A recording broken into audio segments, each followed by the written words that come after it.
کہا پھوپھی اماں میں بد دعا کروں گی آپ آمین کہہ دیں گے.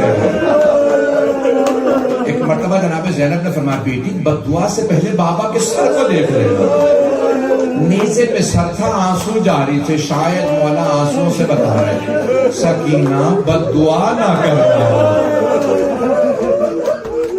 اجرکم اللہ, اجرکم اللہ. پتہ نہیں میں شہادت پڑھوں نہ پڑھوں, میری آپ سے درخواست ہے جی کھول کے روئیے گا, جی بھر کے روئیے گا. یہ آخری مجالس ہے. بھائی میں ایک سوال کروں آپ سے, آپ کے رونے پہ کوئی پابندی تو نہیں ہے؟ جب آپ روتے ہیں تو کوئی تازیانے تو نہیں مارتا؟ علی و بطول کی بیٹیوں کو تازیانے مارے جاتے. شبل بچوں کو مار کے کہتا تھا رونے کی اجازت نہیں. اجرکم اللہ, اجرکم اللہ. بس بھائی ایک مرتبہ بی بی نے ایک سوال کیا, بھیا کیا بات ہے, میں نے کبھی آپ کو پاؤں پھیلائے بیٹھے نہیں دیکھا. کہا بی بی میرے نالین ٹوٹ گئے ہیں, پاؤں میں کانٹے لگے. بی بی نے ایک ایک کانٹا پاؤں سے نکالا. مولا سجاد اس بات کو یاد کر کے بہت روتے. کسی نے کہا مولا کیا بات ہے, رونے کی بات کیا ہے, آپ کی بہن نے آپ کے پاؤں سے کانٹے نکالے. کہا رونے کی بات یہ ہے میری بہن کے پاؤں میں بھی کانٹے تھے. میری بہن کے کانٹے نکالنے والا کوئی نہیں تھا, میرے ہاتھ توق میں بندھے تھے. بعض علماء نے ایک روایت نقل کی, اہل بیت کو دو طرح کے زندان ملے شام. ایک زندان ایسا تھا جس کی اندر روشن دان بھی نہیں تھا, ہاتھ کو ہاتھ سجھائی نہیں دیتا تھا. دوسرا زندان ایسا تھا اس کی چھت نہیں تھی, اگر بارش ہوتی تو آل محمد پہ پڑتی, دھوپ نکلتی تو آل محمد دھوپ کی اذیت میں آتی. اس بازار کے زندان میں بیویاں تشریف فرما تھیں. ایک مرتبہ صبح کے وقت بیوی نے دیکھا پرندے اڑ کے جا رہے ہیں. بیوی نے سوال کیا بھیا یہ پرندے کہاں جا رہے ہیں؟ مولا نے فرمایا بہن یہ دانا چگنے جا رہے ہیں. شام ہوئی پرندے کو مارا کہ بھیا اب یہ پرندے کہاں جا رہے ہیں؟ کہا یہ اپنے آشیانوں کو واپس جانا, یہ اپنے گھروں کو واپس جانا. کہا بھیا پرندے تو گھروں کو واپس چلے جاتے ہیں, کیا قیدی بھی زندانوں سے رہا ہو کے گھر جاتے ہیں, یا قیدی زندانوں میں مر جاتے ہیں؟ میں ہاتھ باندھ کے بیوی کی خدمت کروں گا, بیوی کچھ قیدی رہا ہو جاتے ہیں, کچھ زندان میں دفن ہو جاتے ہیں. اجرکم اللہ. میں ہاتھ جوڑ کے ایک جملہ کہوں گا, اگر دیکھ سکے نہیں تو بس آنکھیں بند کر کے ذرا شام چلیے گا. جب بیوی کو رہائی ملی نا, مولا سجاد نے کہا شہداء کے سر واپس کرو. میں دوسری بات کہی, جو تبرکات لوٹے تھے وہ واپس کرو. جو انہوں نے تبرکات لوٹے تھے نا واپس آنے لگے. کہتے کہتے چادر تطہیر آئے, جناب زینب نے کہا لاؤ میری ماں کی چادر. آنکھیں بند کر کے ذرا شام چلیے گا. اتنے میں ایک آدمی دو چھوٹی چھوٹی بالیاں لے کے آئے. ساری بیویوں نے جناب رباب کو دیکھا. جناب رباب نے رو کے کہا بالیاں واپس لے جاؤ, جس بیوی کی بالیاں تھی وہ نہیں رہی.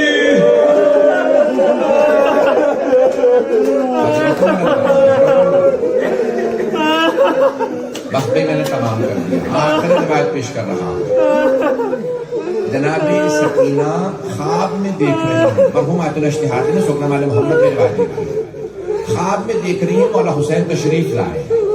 ایک مرتبہ بیوی رونے لگی کہ بابا مجھے چھوڑ کے مت جائیے گا, بابا آپ کے بعد شبل نے مجھے بہت تماچے لگائے. بابا میرے چچا عباس کو بہت پکارا لیکن کوئی نہیں آیا. بابا مجھے چھوڑ کے نہ جائیے گا, بابا میں آپ کے بغیر نہیں رہ سکتی, بابا میں آپ کے سینے میں سونا چاہتا ہوں. مولا حسین نے باہیں پھیلائی بیوی کے خواب میں, کہا بیٹی میرے پاس آ جائیے. ایک مرتبہ خواب میں بیوی دیکھتی ہے میں بابا کی گود میں ہوں. مولا نے اٹھایا, کہا بیٹی میں آپ کو لینے آیا تھا. اچانک جناب سکینہ کی آنکھ کھل گئی, چاہے سکینہ کہے چاہے رقیہ کہے. ایک مرتبہ بیوی کی آنکھ کھلی, بیوی نے آواز دے کے پوچھا پھوپھی اماں ابھی میرے بابا یہاں پہ موجود ہیں, میرے بابا کہاں گئے ہیں؟ ایک مرتبہ ساری بیویاں رونے لگی کہ پھوپھی اماں میرے بابا مجھے لینے آئے تھے یہی موجود تھے. بیویاں رونے لگی. یزید ملعون کی آنکھ کھل گئی. اس نے پوچھا کیا بات ہے یہ بیویاں کیوں رو رہی ہیں, مجھے نیند نہیں آ رہی ان کے رونے سے. تو ایک مرتبہ کسی نے کہا یہ ایک بچی ہے وہ کہتی ہے مجھے اپنے بابا کے پاس جانا. کہا کون ہے اس کے بابا کا؟ وہ حسین کی بیٹی ہے. کہا اسے حسین کا سر دے دو. ایک تشت میں سر رکھا گیا, سر پہ کپڑا رکھا گیا, ایک چراغ کے ساتھ تشت لایا گیا. جناب سکینہ نے جب سر کو دیکھا نا تو بیوی نے نہیں پہچانا سر لائے ہیں. سبزی شاید کھانا لائے گا. اب مجھے پیاس نہیں ہے, مجھے کھانا نہیں چاہیے, مجھے پانی نہیں چاہیے, مجھے بابا کے پاس جانا.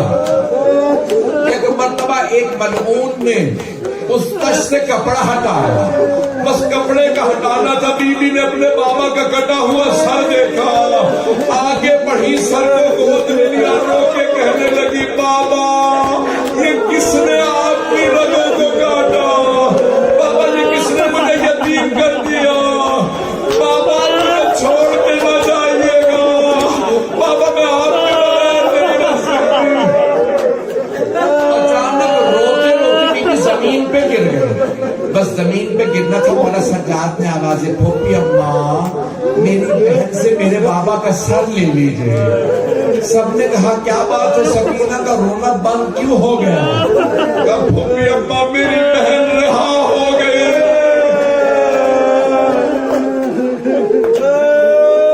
میری بہن رہا ہو گئی, میں نے تمام کر دیا.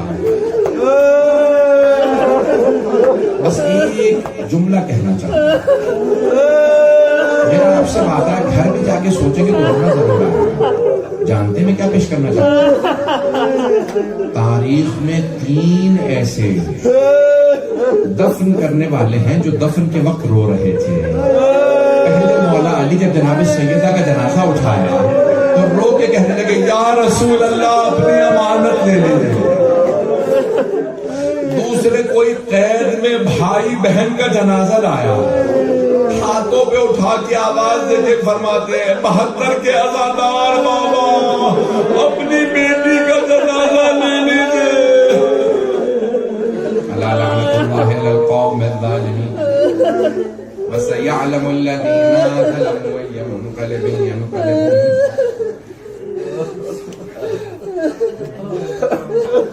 بس میں نے تیسرا جنازہ نہیں بتایا. آپ جانتے ہیں نا ہر بیٹے کو حسرت ہوتی ہے میرے باپ کے جنازے میں زیادہ سے زیادہ لوگ ہیں. 5ویں امام نے بہت لوگوں کو بلایا, ارے چوتھے امام کی شہادت ہو گئی, لیکن چوتھے امام کہتے ہوں گے بیٹا نہ بلاؤ لوگوں کو. بابا کیوں نہ بلاؤ, ہر بیٹے کی حسرت ہوتی ہے, باپ کے جنازے میں لوگ ہیں. مولا کہتے ہوں گے بیٹا میری بھی یہی حسرت تھی, لیکن میرے بابا کا جنازہ 3 دن دھوپ میں پڑا رہا. پروردگارا واسطہ اس لاشے کا جو میدان کربلا میں دھوپ میں پڑا رہا, 12ویں امام کے ظہور میں تعجیل فرما. پروردگارا اس یتیمہ بیوی کا واسطہ جن کا زندان میں انتقال ہوا, اس بیوی کی شہادت کا واسطہ بے اولادوں کو اولاد عنایت فرما. اولاد والوں کی اولاد کو نیک و صالح, پریشان حالوں کی پریشانیاں دور فرما. ہاتھوں کو بلند کیجیے گا کہ آخری واسطہ دے رہا ہوں. بہت سے لوگوں سے اس سے التماس سے دعا کی. پروردگارا شام غریبہ کے اس بیمار کا واسطہ جن کا بستر لوٹ لیا گیا, ہمارے تمام مریضوں کو شفا کاملہ. پروردگار ہمارے مقامات مقدسہ کی حفاظت فرما, ایسے ماں کا تو ترقی عنایت فرما, خدمت کرنے والوں کی توفیقات میں اضافہ فرما, ہم سب کی عاقبت بخیر فرما, جو ہاتھ بلند نے کسی کو رد نہ فرما. پروردگار سب کی دعائیں مستجاب فرما. مجھے ابھی بھی کچھ لوگوں کے رونے کی آواز آ رہی ہے. میں سوال کروں آپ نے صرف مصائب سنے ہیں نا, آپ نے دیکھا تو کچھ نہیں ہے. آپ سمجھ میں آیا تو سجادے دینا کیوں ہوتے تھے؟ انہوں نے بابا کا لاشوں کا آواز ہوتے دیکھا, کسی چھوٹی سی بہن کا زندان میں لاشا.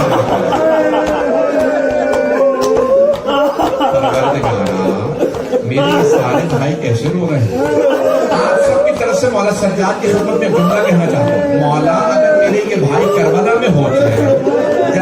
علی اصغر کو تیر نہ لگتا، جناب علی اکبر کو برچھی نہ لگتی، مولا یہ میری بہنیں میری بیٹیاں ہوتی جناب سکینہ کو تماچے نہ لگنے دیتے،